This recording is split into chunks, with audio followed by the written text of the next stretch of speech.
Anastasia nih. Saya dari Sekolah Tinggi Ilmu Ekonomi Indonesia, jurusan manajemen. Di sini saya akan menjelaskan tentang pasar bisnis. Jadi apa sih itu pasar bisnis? Disimak video selanjutnya, guys. Jadi apa sih pasar bisnis ini? Jadi untuk mengetahui lebih dalam, simak videonya. Oke, jadi pasar bisnis ini adalah sebuah organisasi yang membeli barang dan jasa untuk dipergunakan dalam memproduksi produk dengan tujuan dijual lagi atau disewakan kepada pihak lain dengan mengambilkan untung. Intinya cuan. Jadi pasar bisnis ini melibatkan jumlah uang dan barang yang jauh lebih banyak daripada konsumennya.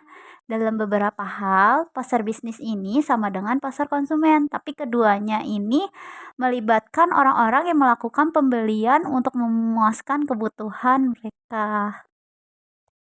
Selanjutnya kita bahas contohnya. Jadi contoh pasar bisnis ini apa sih? Jadi yang termasuk salah satu contoh pasar bisnis ini adalah B2B atau business to business. Jadi B2B ini adalah proses penjualan yang dilakukan oleh satu bisnis atau perusahaan ke perusahaan lainnya.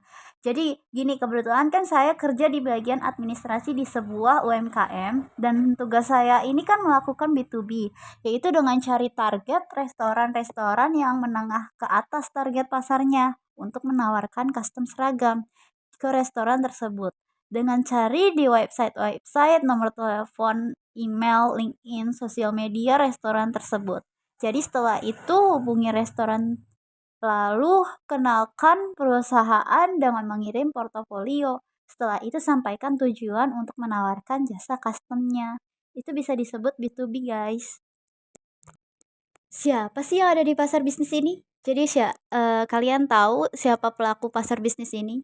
Jadi pelaku pasar bisnis ini adalah manusia. Jadi kebutuhan manusia yang semakin bertambah menyebabkan permintaan akan suatu produk itu akan terus meningkat. Sehingga industri ini penting untuk produksi barang secara massal.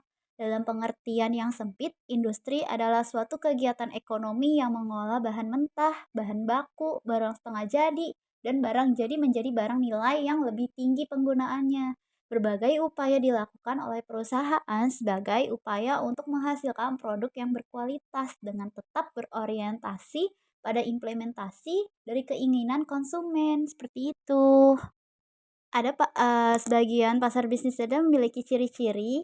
Yang pertama itu pembeli yang sedikit tetapi lebih besar. Jadi pemasar bisnis ini biasanya berhubungan dengan pembeli yang jauh lebih sedikit tetapi jauh lebih besar. Yang kedua itu hubungan pemasok pelanggan yang erat. Karena bisnis pelanggan yang lebih kecil serta berpengaruh dan kekuatan pelanggan yang lebih besar, pemasok sering diharapkan bisa menyesuaikan penawaran merek dengan kebutuhan pelanggan bisnis secara individu. Dan yang ketiga itu pembelian profesional. Barang-barang bisnis ini sering dibeli oleh agen pembelian yang sudah terlatih, yang harus mengikuti kebijakan, batasan, dan syarat pembelian organisasi mereka. Yang keempat itu ada pengaruh pembelian berganda. Umumnya, keputusan pembelian bisnis ini dipengaruhi lebih banyak orang. Setelah ciri-ciri ada proses. Jadi proses pasar bisnis ini yang pertama adalah pengenalan masalah. Jadi proses dimulai ketika organisasi mengidentifikasi masalah atau kebutuhan tertentu yang perlu dipecahkan. Dan masalah ini bisa berupa peningkatan efisiensi operasional, pemenuhan permintaan pelanggan, atau pembaruan peralatan. Yang kedua itu pencarian informasi. Setelah identifikasi masalahnya, organisasi akan mencari informasi untuk menilai solusi yang tersedia. Yang ketiga itu penentuan kriteria. Organisasi akan menentukan kriteria yang harus dipenuhi oleh solusi yang akan dibeli. Jadi kriteria ini dapat mencakup aspek seperti kualitas, harga, kendala, dan dukungan purna jual. Selanjutnya, ada identifikasi calon pemasok. Jadi, organisasi ini akan mencari dan identifikasi calon pemasoknya atau penyedia solusi yang sesuai dengan kriteria mereka. Lalu ada pengambilan keputusan. Organisasi ini akan mengambil keputusan akhir tentang pemasok yang akan mereka pilih. Jadi keputusan ini bisa didasarkan pada pertimbangan seperti biaya, kualitas, dan kemampuan pemasok untuk memenuhi kebutuhan mereka.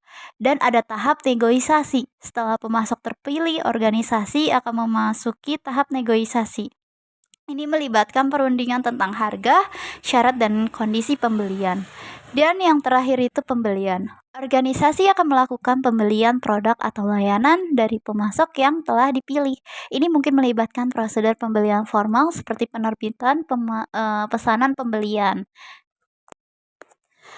Jadi, aku ambil referensi dari kelima buku tersebut ini guys, bisa dibaca saja ya.